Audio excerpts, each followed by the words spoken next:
everybody. You are watching the PP Simmons Network. My name is Mike Shoesmith, coming to you via the PP Simmons cam here. We've been doing some of this lately, and we enjoy doing it this sort of format here. Especially, I got rid of the beard. I had a beard last time I did this, and because it was Movember, and it's for men's health, and I told somebody I would do it, so I did it.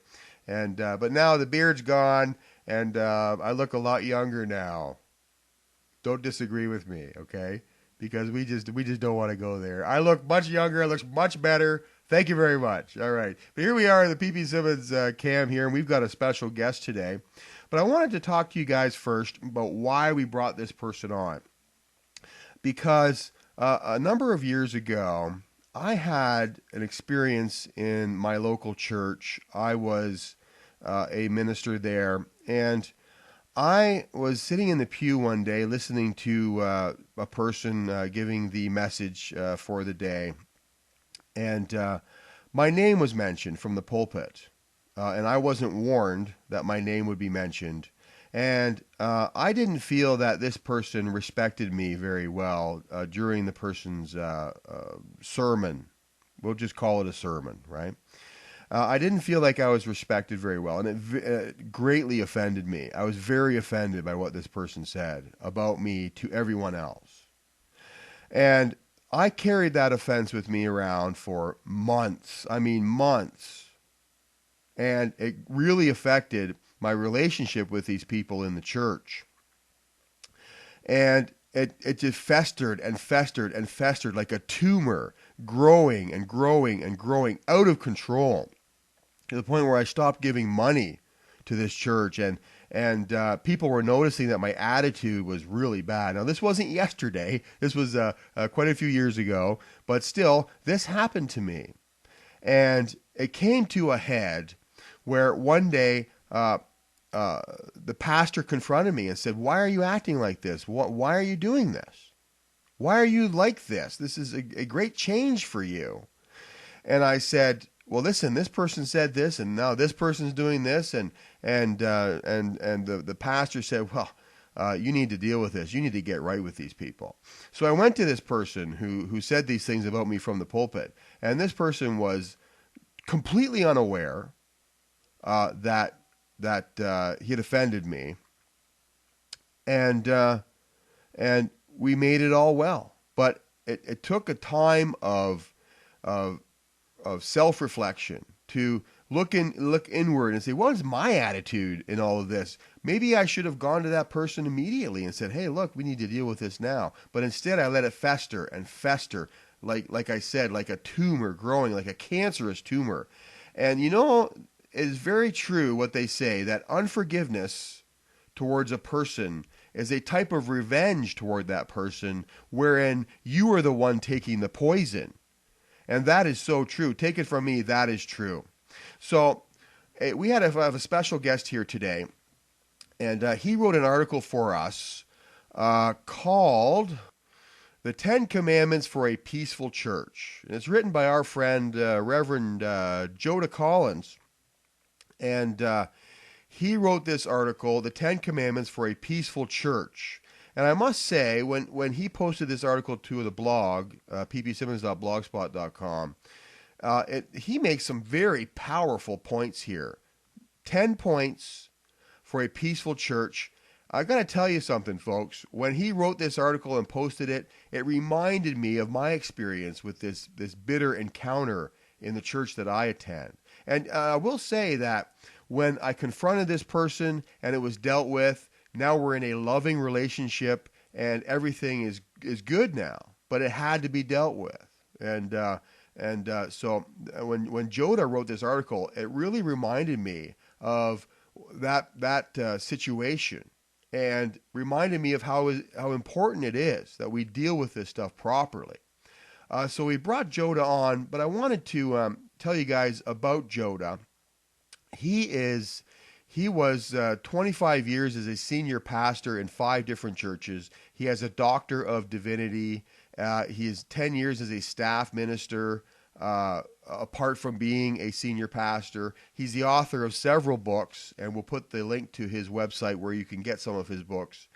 And he is currently on staff at Hickory Hammock Baptist Church. And many of you will know, well, that name will ring a bell because Hickory Hammock Baptist Church is where our very own Carl Gallups is the senior pastor. So Joda is the benefits from sitting under Carl Gallups as the senior pastor there, and Joda is a minister there at this church, at Carl Gallups Church. He deals with pre-marriage and marriage counseling, and he is the director of church discipline there, church discipleship program there, and he's a Sunday night Bible teacher. And he deals with bereavement ministry there as well. So this guy comes with a lot of credibility, folks. And we have been very blessed to get Joda on the horn here. Mr. Collins, I've read your article as you heard me just describe, and you say these are all biblical principles. So we have been very fortunate, very blessed to get you on the phone here. But let's get right. Can you hear me okay there, Joda? Yes, Mike, I can indeed. All right, man. We're very, very, very pleased that you were able to make it here today. I know you've got a very busy schedule. In addition to all of that, you're a small business owner, so I know that you're a busy guy, and I appreciate you taking the time here. Now, let me just say that to the folks out there that this type of format, this is the long form conversation. We're not limited by time restraints here. So we're going to go through these points one by one. Let's just dive into it here, Mr. Collins. Number one, you say that it is our responsibility to do everything that we can to be at peace with everyone else in the church. Explain that for us. Well, the church is the hub for organization against the wiles of the devil. As the church goes, so goes the nation. As the nation goes, so goes the rest of the world. In our society today, we can see a great breakdown in both morality and the political system that's supposed to protect us is now attacking us. All of that, I think, can be traced to a series of a constant decline in the church. As the church has become less and less relevant, morality has become less and less relevant. Now you don't even hear the word morality. It's all situational ethics. And so if the church is strong, then the nation will have a strong moral base, and that will filter up to the political system. In our society, where we have a struggling church, the church has now reaped the benefit, both in the church and now outside of the church, of a failing government and a failing society. The crux of that failure is the inability of Christians to get along in the church. We end up fighting one another rather than fighting the devil. And we're soldiers by nature. God put that in us. If we don't fight the devil, we will fight one another. So we need to get along with one another so we can organize to fight the enemy and not kill our own. Yeah, and there, that is a very excellent point. And we are called to be at peace. That is definitely true. Excellent point, though, that we're called to be warriors, and if we're not fighting a common enemy, the enemy of our soul, the devil, we will probably end up fighting each other. Somebody once said that the Christian church is the only army that kills its wounded. Indeed, that's a sad reality. Yeah. Hey, let's move on to number 2 here. You are not the center of the universe or the church. I gotta say, I run into people like that all the time. They just need to have all the attention, and they get very upset when they are not the center of attention. Do you have any more to add to that? Yes, so when a person's born, they come out of the womb crying I, and right. Mama spends 2 years.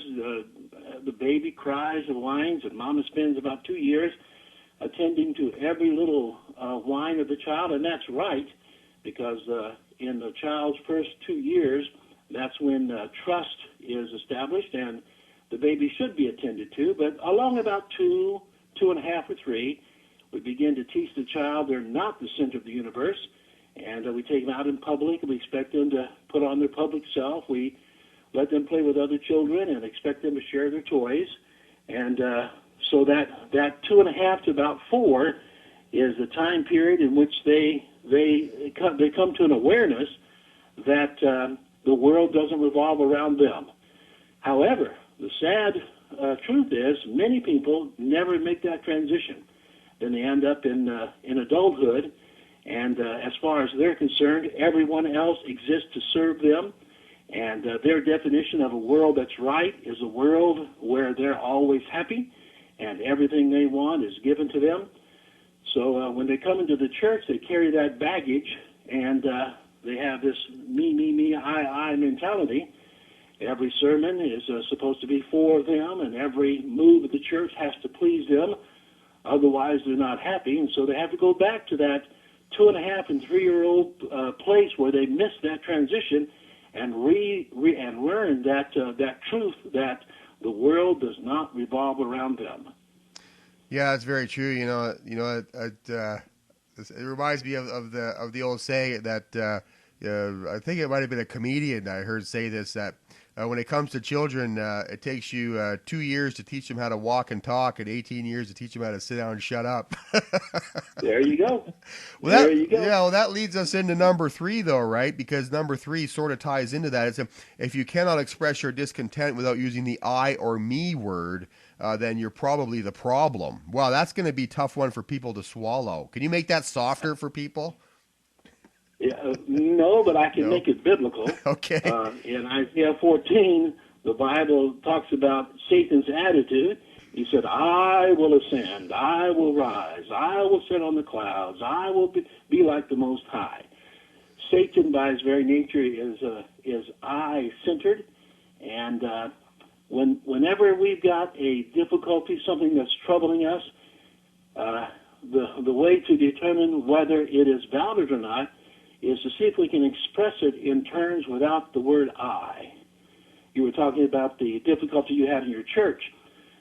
It's impossible for you to share that story without the word I. Right. Correct? Right. Sure. Yeah. Mm.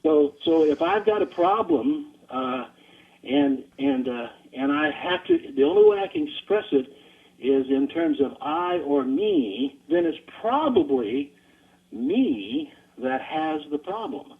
Right. Because I've taken something that shouldn't be offensive to an adult and made it a sore point in my life.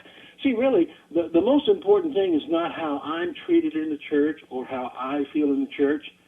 The most important thing is the Lord Jesus Christ manifested. Is He happy with the church? And whether that makes me happy or not is inconsequential. Right, and we're not talking about brand new. There is a time, like a honeymoon period, where brand new believers, they need lots of attention and so on, and the church really should be a place where believers can come and do business with God, receive prayer, receive edification, and so on. And we're not taking away from that. We're not talking about this honeymoon period that people are in. We're talking about people who need to make that leap into maturity. And so we're just sort of helping people out here. We're not trying to bash anyone here. Just so people are clear, we understand that the church is a place where people need to find comfort, a comfortable place to do business with God, receive prayer, counseling, etc. Let's go on to number 4 here. This is very interesting to me, I found. If you cannot express your discontent without being tempted to say, and there are a lot of other people who agree with me that I cannot name, then you are the problem. And so you're creating sort of this division. Don't you think that creates a division in the church? Yes. Psychologists and psychiatrists, behavioral scientists all agree that people act differently in a group than they do individually.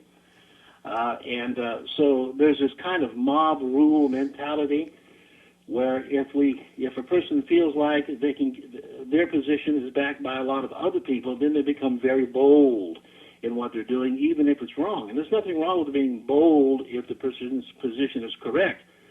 But we're talking about people who are disruptive in the church and have gone around to get a few people who will agree with them, or at least say they'll agree with them, so they can go to the authority, some authority or some other person, and say, in me and a bunch of other people, I cannot name, feel a certain way. Right. It's almost a dead giveaway that there's been conversations that are unacceptable. Most people who take a stand will put their name to it, and if they won't put their name to it, then their stand doesn't mean anything. When Jesus was crucified, it had to be preceded by a mob rule. When Paul was run out of town, it was always preceded by a mob rule. So it's always good to, if someone says, me and a bunch of people I can't name, the good response to that is, if you can't name them, then they don't count. Let's talk about what concerns you. Right. And immediately they become less bold Yeah. in their attack. Yeah, I can imagine that Hickory Hammock has faced such situations. I mean, with Pastor Carl being so adamantly in favor of Christmas, you can imagine that he takes a lot of heat for many of the things that he believes, and that's one of the things that endears me to Hickory. The people at Hickory Hammock is just this fundamental stand for Jesus, because Jesus at the end of the day is perfect theology. And stand against the religious Pharisee spirit that rises up and likes to rise up. Do you find that, let's stay on number 4 here for a second, do you find that there are, that the problem with number 4, and let's go over it again here, if you cannot express your discontent without being tempted to say, and there are a lot of other people who agree with me that I cannot name, then you are the problem. Do you find that there is a Pharisee spirit behind that? Would you think that I'm right with that, saying that? Sure. The Pharisees had written laws that were contrary to the Word of God, and they used those written laws to stand against both the prophets and the apostles of their day. So sure, it's that same concept. We've got a group, and our group has power, and so I'm the spokesman for the group, and so they come out with a lot of boldness that they wouldn't have if they were just speaking on their own behalf. Right. Well, let's move on here to to number 5. I got a chuckle when I read this one. This is gonna rub some people the wrong way, brother. But I got a chuckle when I read this because it reminded me of an issue that came up recently in a church where people had problem with the music. Right. And number 5, essentially, it's just you're just saying, look, no one gets everything they want. Live with it. Right. And so it'd be nice if a church could have 5 different worship groups, and each group had its own musical flair. And I've been to your church a couple of times, Hickory Hammock, and I really love the worship sessions that you have there. And like I tell people, people ask me all the time, should I go visit Hickory Hammock? What do you think? Should I make the effort? I say, well, be prepared for the worship. I said, they will give you a whole seat, but you'll only need the edge. I tell you, there was not a single butt in the seat when the worship was going on. And so I really do think but there are a lot of people out there who might take offense to that kind of music. You come up into the North Country here, and it's all very much, Jesus is my boyfriend kind of music, very soft and the new style, right? So I don't know. Yes. The music in my church isn't necessarily my style, but I go with it because you know what? At the end of the day, we're just there to worship the Lord anyway. What do you have to say about number 5? Well, the concept of getting your own way, if every single person got everything they wanted or they left, there wouldn't be anybody there, including the pastor. Right, yeah. So we have to, now it's interesting because, being a pastor for 25 years and then moving into a church as a non-pastor, that's always kind of a tentative situation because most pastors sadly don't make very good parishioners because they're used to so-called being in charge. And so I sit down with Brother Carl before I joined, and I say, here are the few things that are so meaningful to me that I can't budge on them. And there's no sense me joining the church if these positions can't be honored. And he said, well, these are the few things that are unchangeable for me, and we compared lists, and we both made a very few minimal concessions in gray areas, and entered into agreement to be pastor and parishioner, and everything's worked out very fine. So when I say you can't get everything you want, it doesn't mean that you give up the most important things. It simply means that in areas of gray or in areas of secondary importance, it's mature to let someone else have their way. Right. And if you're not getting what you want in that particular area, maybe that the Lord has an assignment for you to spread out and do something else. And anyway, sure. Just because the person's adamant about it doesn't mean they're right. And as I met with Brother Carl and told him what my areas of unyielding conviction, I let him speak, and maybe he could help me move away from that, and vice versa. I mean, none of us have it all. None of us know it all. None of us are perfect. But on key things like Jesus is the Christ, and there is a heaven, there is a hell, salvation is by grace through faith. Those kind of things they have to stay in place because they're undeniably true. Other things that are secondary, I found that if a person's willing to give way on secondary issues, other people begin to give way on their secondary issues, and then it allows for a sweet spirit that just couldn't exist when people want their way and their way only. Right.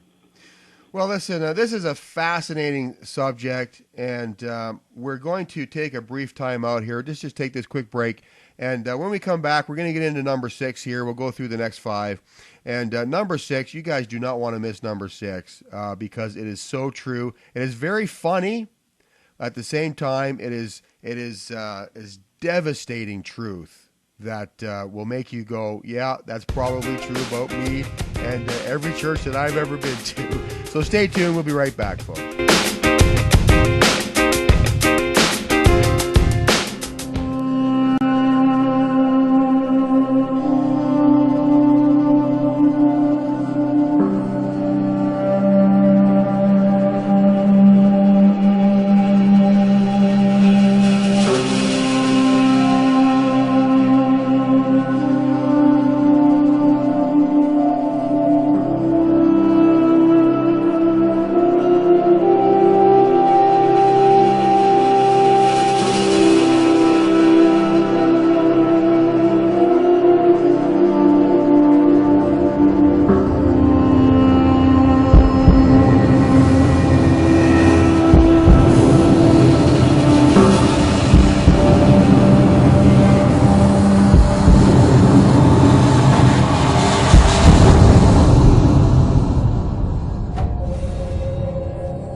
And we're back here.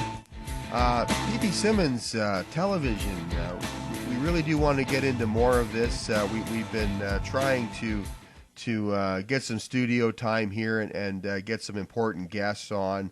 Guests who have the ability and the experience, the life experience to I don't know, help us grow in faith and help us grow in the Lord. And we're not really interested in getting the huge names on as much as we are, because there are many people out there for whom God has assignments. They've done those assignments and they need a platform to reach out. And guess what? Those people come to us all the time. And these are amazing people, and we're going to hope to bring some of these amazing people to you here in this particular format. Or we're a network of formats, so we have radio and television and the blog and Facebook and Twitter and YouTube. I mean we're everywhere now. So this is just one format of many. And today we've got Reverend Joda Collins on, and Joda, he's just gone through the first 5 points of his article. The 10 Commandments of a Peaceful Church. And Joda, you're doing a great job here. People are getting, I just know people are getting a revelation about what perhaps they could do better to have a more peaceful community in their church. You know, the church is not just a place where people go to be entertained once a week. The church is where people can, where God wants to meet his people and do business with them, encourage them, lay hands on them, pray for them, encourage them to keep pressing forward in the times that we're in. And so we've gone through the first 5. Number 6 it gave me a chuckle, because, as you know, in all of the best comedy, there is a certain element of truth. And the number 6, well, let's just read it out here. It says, "There is no such thing as a perfect church, otherwise you would not be tolerated." That is so true. That is so true. I mean, I came to church, you know, I was an atheist until I was 27. And when I first started going to church, I had so much baggage. I'm surprised I made it in the front door, you know. And it's so true that if there was such a thing as a perfect church, I would certainly not be tolerated. I don't know. That really does sort of speak for itself, right? It's so loaded and it's so full of truth. I'm not sure. Do you have anything at all you could add to that?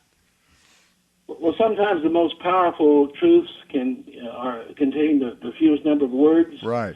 And the church has.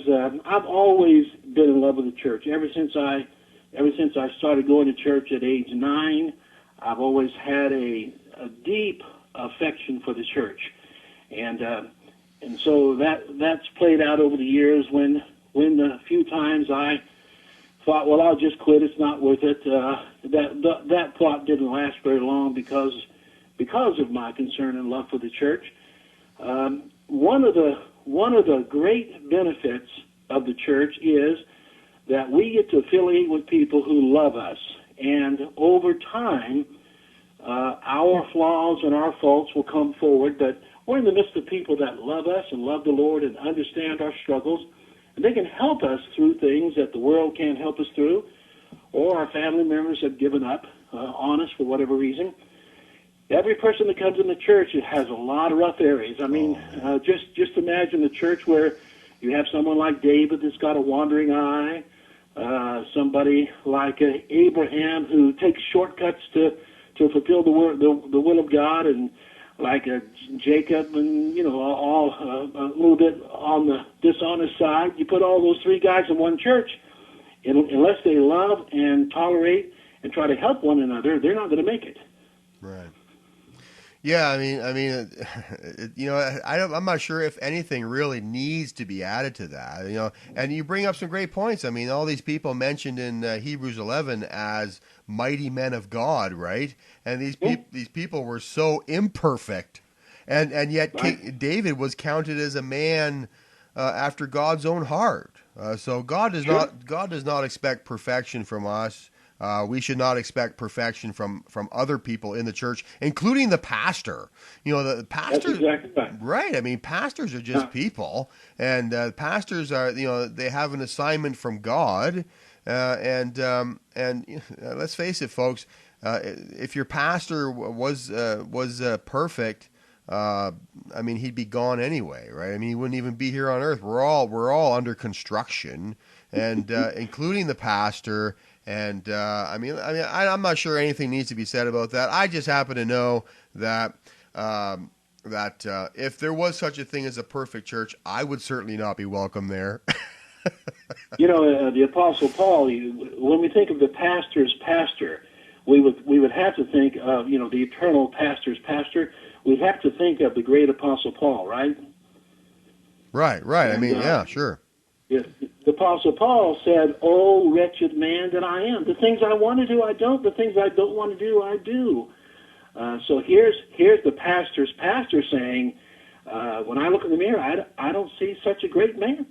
And so the church needs to be a place where when we stumble and fall, somebody picks us up, not stands on our neck. And so we have to understand going in that every single person around us, every single person in the building has got some serious flaws, and it's our job to help them when we can, pray for them always, and be more like a brother than a judge. And you've got number 8. You actually have an assignment for people, but we're going to get to that in a second. Number 7. I like assignments, by the way. I like it. I like not just giving people a truth, but giving people an assignment to help them find a way to realize this truth. So I really appreciate when you get into number 8 here. Number 7. Number 7's tough. I mean, it is tough. People are going to be offended by this. But it's like I was telling a friend of mine recently that doctors take an oath, and it's an oath to do no harm. But a few people realize that there is an oath greater than the do no harm oath. That is the oath that doctors take, and in Latin it's called primum susurrere, and that means hasten to help. That is an oath that doctors take. So essentially, if someone needs their leg broken to reset the leg, they break the leg. Now imagine a woman is standing at her kitchen in front of the window doing dishes or whatever, and she's looking at her son, and somehow her son has gotten out of the house, 3 years old, let's say, gotten out of the house, managed to bypass the door locks, gotten out of the house, and the woman is looking out her front window, and she sees this child walking out into the street after a ball. And she looks down the street, and she sees a car coming. Now, she's looking at this situation. Her child is walking out into the street, 3 years old. There's a car coming. She's doing the math in her head. She's thinking, my son's going to get hit by a car. All of this is happening in a matter of seconds. She drops the dish. She runs out the front door. She dives across the front lawn, reaches out for her son, violently thrusts her son out off the street onto the boulevard. Just as the car whizzes by, the child is hurt. The child's emotions are hurt. Perhaps even the child is physically hurt. But at the end of the day, the child's life was saved. And this is a prime example of primum susurrere, hasten to help. So at the end of the day, even though the child may be wounded for a season, at the end of the day, the child's life has been saved. And so this is what I see. This came to mind when I was reading number 7. Number 7 says, you may have to take one for the team. If doing so helps the church, if you don't know what that means, ask any church leader, be mature and take it, or grow up immediately and take it. Most adults can grow up in 30 seconds once they decide to do so. And I mean, that is profound, and some people's feelings are going to get hurt when they hear that. What say you? Well, first thing we have to do is decide what the goal is. If the goal is the health of the church, then whatever makes the church healthy is a viable option. If the whole concept of take one for the team, that's a baseball analogy, right? Where you've got to get on first base, so you just stand there and let the ball hit you, right? And you get a free walk. But that helps the team. It bruises you up a little bit. Right. May even put you out of baseball forever if they hit hard enough in the wrong place. But for the moment, for the win for that game, that sacrifice has to be done, and that's the goal of the manager, is to be sure that the game is won, and you're called on to sacrifice. Occasionally, something will happen in the church will be unfair to someone. It may even be unkind. It may be unworthy of other Christians. But the best thing to do is just take a big gulp and keep on going about your business, and realize that whatever unfairness came our way, we have two options. We can make a big deal of it, and we can disrupt the church and put the church off mission, or we can just take it. And over time, people will see that, and they will appreciate that, and they will hold a person in honor who's willing to, quote, take one for the team. So the most important thing is the welfare of the church. A number of years ago, I had a pastor did me very wrong. I mean, very wrong, and anyone who would hear the story would agree with it, and anyone who was there who saw the story would agree with it. I'm convinced the man was a sociopath, and I was his I was its favorite target. Well, when it all kind of came to the head, I just left, and I left the church intact, and I didn't go around and make noises. And over the years, people have come to me, and the truth has surfaced, and they've said, "Well, why didn't you do something?" And I said, "Well, the reality is, soon I'll be dead, and that pastor may be gone or dead, and the church is going to be surviving, and the wealth of the church, the welfare of that church, the prosperity of that church, in the long run, is much more important than some bad that was done to me by plan." So, if you think about unfair, look at the cross. Nothing fair about that, but there was no complaint from the person on it. And at the end of the day, we're not saying that at the end of the day, the church, so much as the building and the leadership and the pastor is everything. We're saying that the church is the bride of Christ. And when we say take one for the church, we're not saying take one for your pastor. I mean, you left your church. You didn't give your life for the pastor. You have given your life for the church, and the church is the bride of Christ. People say, "Well, I should start my own church." Listen, take it from me. If you think you need to start your own church, you just shut that down right now, because there's only one church. The church is the body of Christ. And if you think to yourself, "I need to start my own church because I don't like this one," right off the bat, your attitude's wrong. And I've been confronted many times. "Listen, there's no good church in this town. We need to start our own church." I say, "Look, man, there's only one church. Look at it. Go through the yellow pages. Just pick one and try and be a blessing there."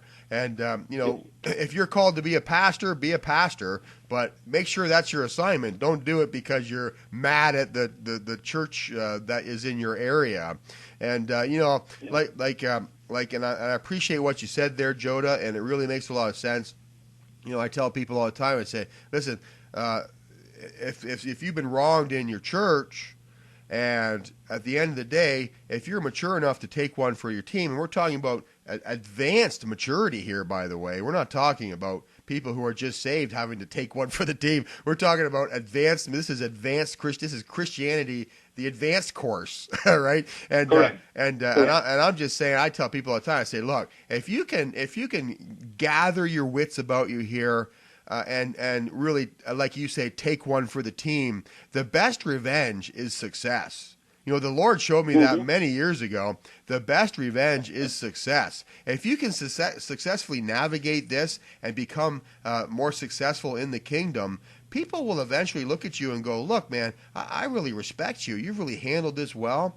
And the person who wronged you has been outed as someone who has wronged you. At the end of the day, listen, revenge is mine, saith the Lord. I will repay. You don't have to worry about any of this. But this is advanced maturity we're talking about here, and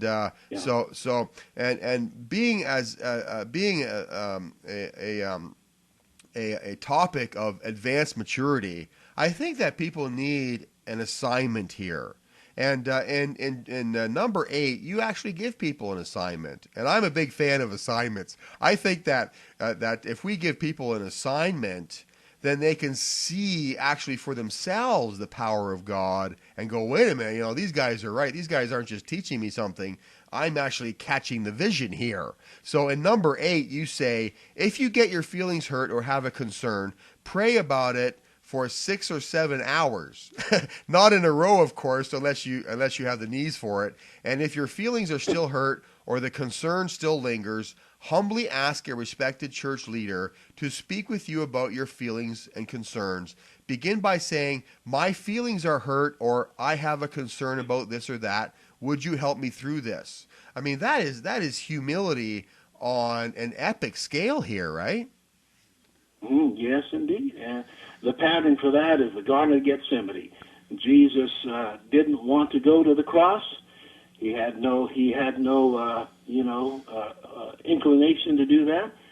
Even though in eternity past, that agreement was reached between God the Father and God the Son. Just before the event, the terror of it, he said, "God, is there any other way?" And he was concerned about that. So he had a little counseling session with God and stayed on his knees and prayed and prayed and prayed. and prayed it through. So we're either going to pray through it or we're going to talk to somebody through it. But the last thing we want to do is you mentioned that in the opening. The last thing we want to do is let something lay inside and fester, because it'll do it. So we need to deal with it in prayer, or go to a respected brother or sister, brother if you're a man, sister if you're a gal, right. and talk it through, and let someone, the Bible says in the multitude of counsel, you'll be safe. Right. So work it through and walk it through and get some peace to replace that terror.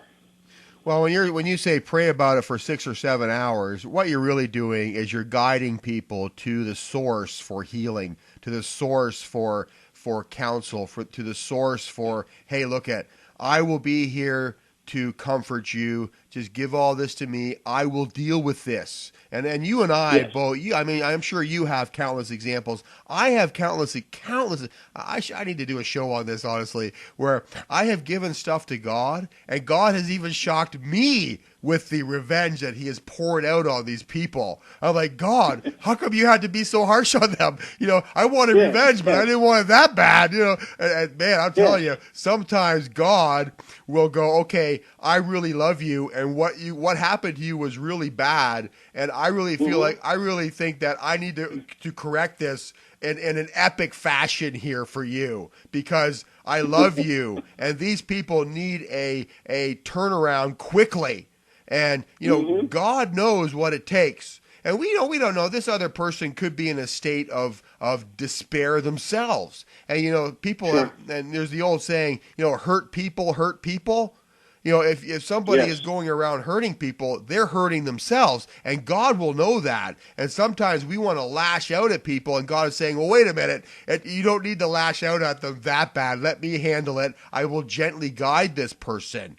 And then there are others who need a good smack upside the head, and God knows what they need, and God will provide that smack upside the head if that's what is needed. He sees the dynamics that we do not see. So it is very important, and I think this assignment that you have laid out in number 8 really does drive that point home. So thank you for that. Number 9, realize that you are not in charge. The senior pastor is in charge. Submit yourselves to those who have rule over you. Hebrews 13. Senior pastors delegate responsibilities to others.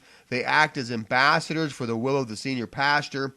That team constitutes those who have rule over you. If you don't like the way things are going, chances are God does not need your help to straighten out His church. If He does, He will ask you for it. Show some restraint, have some patience. Most things are in a state of change all the time. Sooner or later, what you are concerned about may be the way you like it, and to the dislike of many others. Who knows? So really, you're just adding on to number 8 here, and you're just saying, look, give this to God. Let God deal with it. I mean, at the end of the day, if He does ask you to leave, it will be probably because of a biblical heresy anyway. I mean, if they start teaching that, like the Pope saying that atheists can even go to heaven if their morality is in the right place. I mean, at the end of the day, if people haven't left the Catholic Church over that yet, I don't know why. But God will deal with the pastor.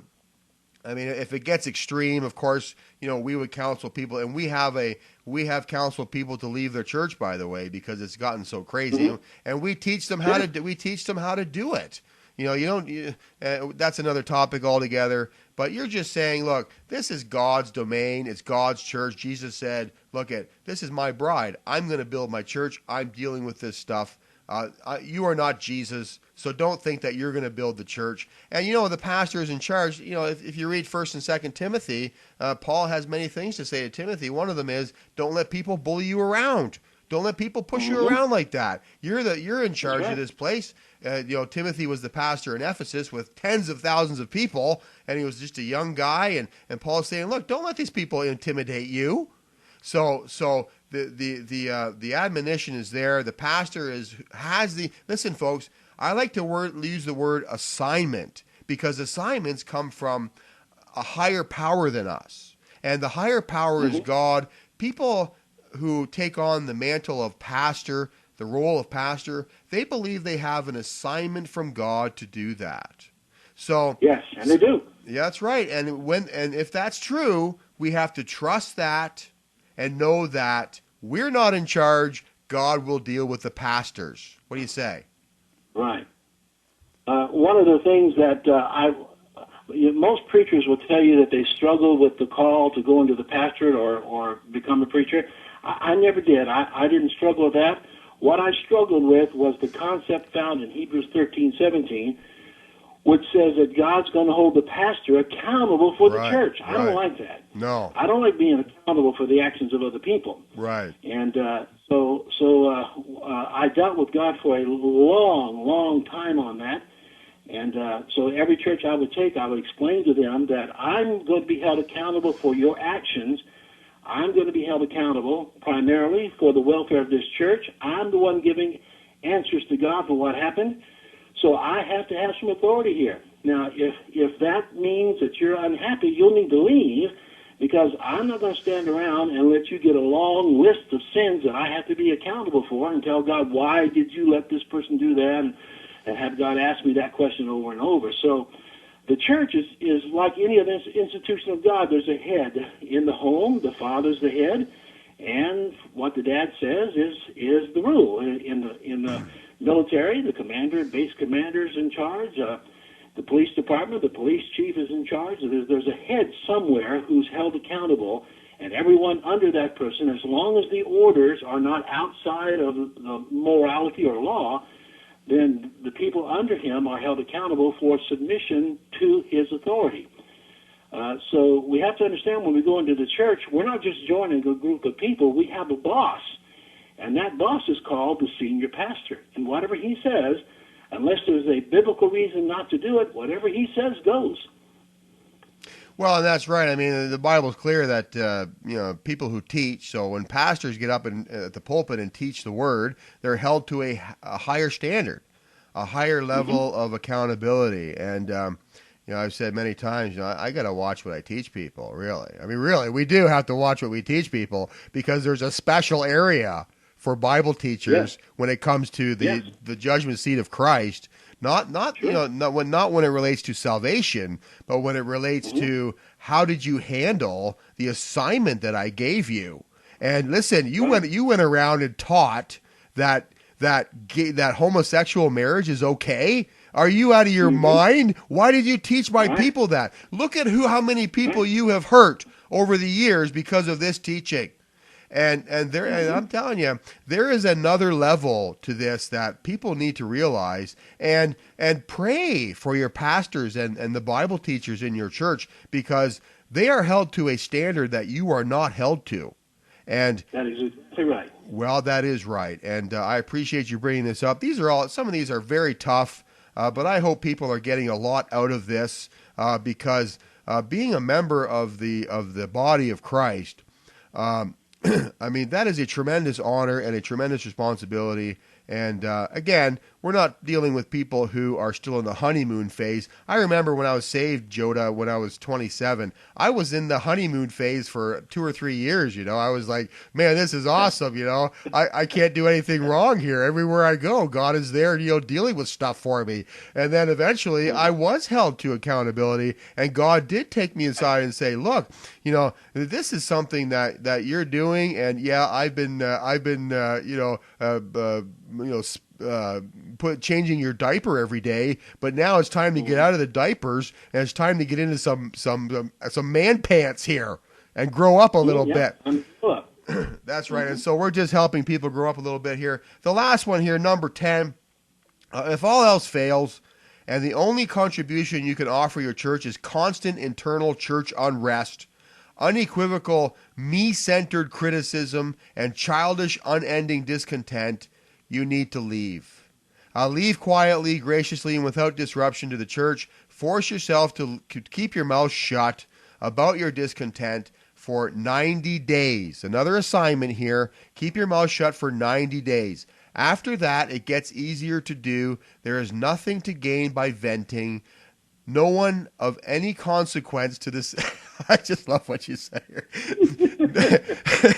no one of any consequence to the situation wants to hear it anyway.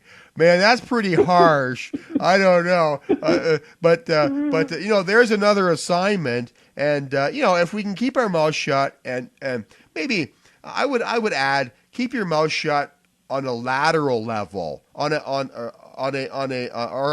horizontal level, from person to person. Don't keep your mouth shut on a lateral level, meaning from you to heaven.